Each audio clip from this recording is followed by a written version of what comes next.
Imagine standing in the middle of a storm. Winds howl, rain lashes against your face, and lightning splits the sky. You can't stop the storm, but there's one thing you can control: your reaction. In life, we often find ourselves in storms, don't we? Stress, setbacks, disappointments, these are inevitable. Yet how do we stay calm and positive amidst it all? Today, we're drawing wisdom from Buddhist teachings and timeless stories to answer this question.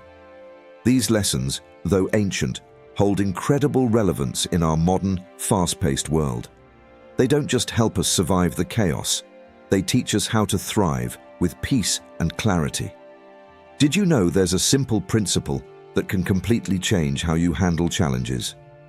It's a lesson Buddha shared through a story about a ring. But before we dive into that, let's set the stage. Buddhism isn't just a religion, it's a way of living. At its core are teachings about the mind, suffering, and finding freedom. And while it began over 2,500 years ago, its wisdom transcends time and cultures. Today, we'll explore 3 key ideas from Buddhism: impermanence, mindfulness, and compassion. Through powerful stories, these lessons will show you not only how to remain calm, but also how to radiate positivity in your life. Lesson 1: The wisdom of impermanence. Let's start with something profound yet simple: the nature of impermanence, or as Buddhists call it, anicca. Here's a story that beautifully captures this truth. Once upon a time, a great king faced a series of terrible events. His kingdom was under attack, his health was failing, and his family life was in turmoil. He felt crushed under the weight of it all. Desperate for peace, he summoned his wise advisors and said, "Give me something, anything, that will bring me comfort when I'm overwhelmed by sorrow." The advisors thought long and hard. Finally, they presented him with a simple ring. Inscribed on it were the words, "This too shall pass."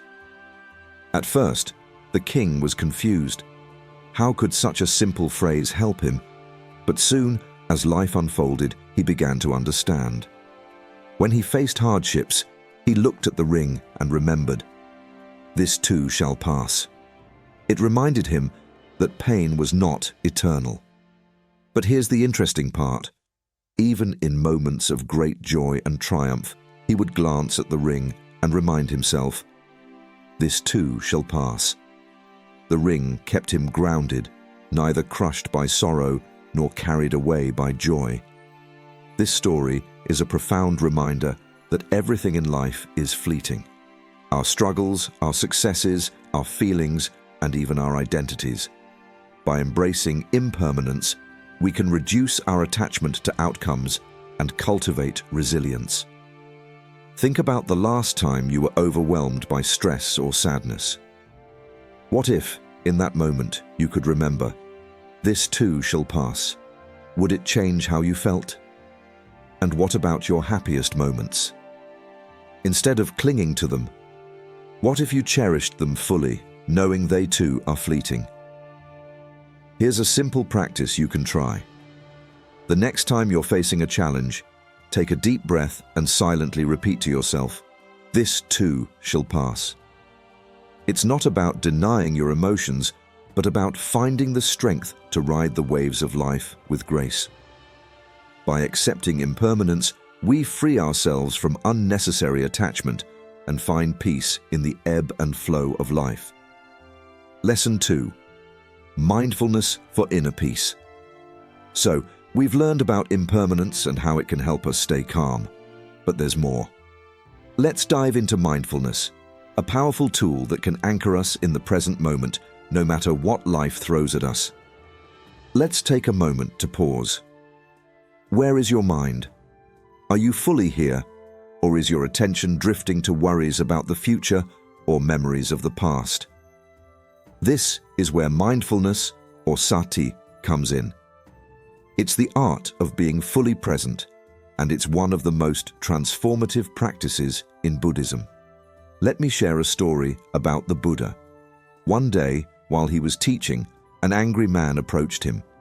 The man shouted insults, blaming Buddha for disrupting traditions. He expected a heated reaction, but instead, the Buddha simply smiled and remained silent. Confused, the man asked, "Why don't you respond to my anger?" The Buddha replied, "If someone offers you a gift and you decline it, who does the gift belong to?" The man hesitated and said, "To the one who offered it." The Buddha smiled again and said, "Exactly. Your anger is a gift I do not accept." The man was stunned. In that moment, he understood a profound truth. Mindfulness gives us the power to choose our reactions instead of letting emotions control us. This story teaches us a powerful lesson. We can't always control what happens around us, but we can control how we respond. Mindfulness creates space between the stimulus and the reaction. It helps us observe rather than absorb the chaos. Here are 2 simple mindfulness practices you can begin right now.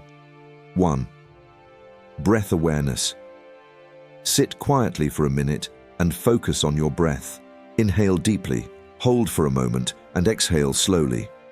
Each time your mind wanders, gently bring it back to your breath.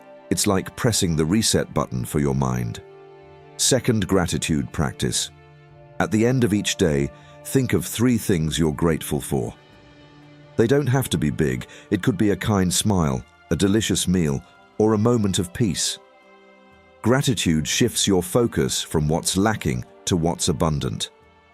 By practicing mindfulness, you cultivate a calm and steady mind. It's not about escaping life's challenges, but about embracing them with clarity and grace. Lesson 3. Cultivating compassion. Finally, let's talk about compassion, or karuna, one of the most beautiful teachings in Buddhism. Compassion isn't just about being kind to others. It's a mindset that transforms the way we see the world. When we nurture compassion, we naturally shift toward positivity, no matter the challenges we face. Here's a Buddhist parable about a farmer in a small village. One day, his horse ran away. His neighbors came to console him, saying, "What terrible luck." But the farmer simply replied, "Maybe." A few days later, the horse returned, bringing with it a group of wild horses. The neighbors exclaimed, "What great luck." The farmer again said, "Maybe." Later, the farmer's son tried to tame one of the wild horses, but fell and broke his leg. The neighbors lamented, "What bad luck." The farmer remained calm and said, "Maybe." Not long after, soldiers came to the village, conscripting young men for war. They passed over the farmer's son because of his injury. The neighbors said, "What amazing luck." And once again, the farmer said, "Maybe."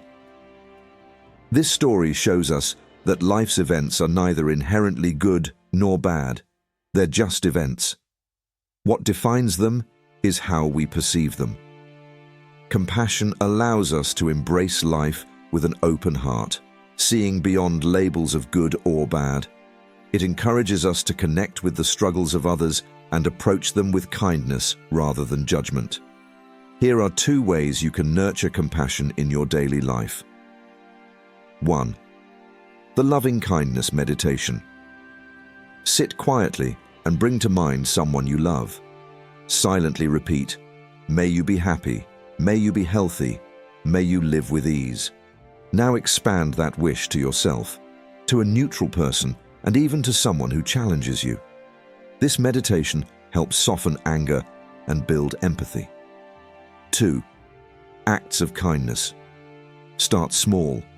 Compliment a co-worker, smile at a stranger, or lend a helping hand.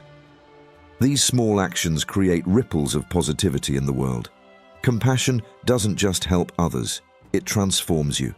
It helps you see the interconnectedness of all life, reminding you that you're never alone.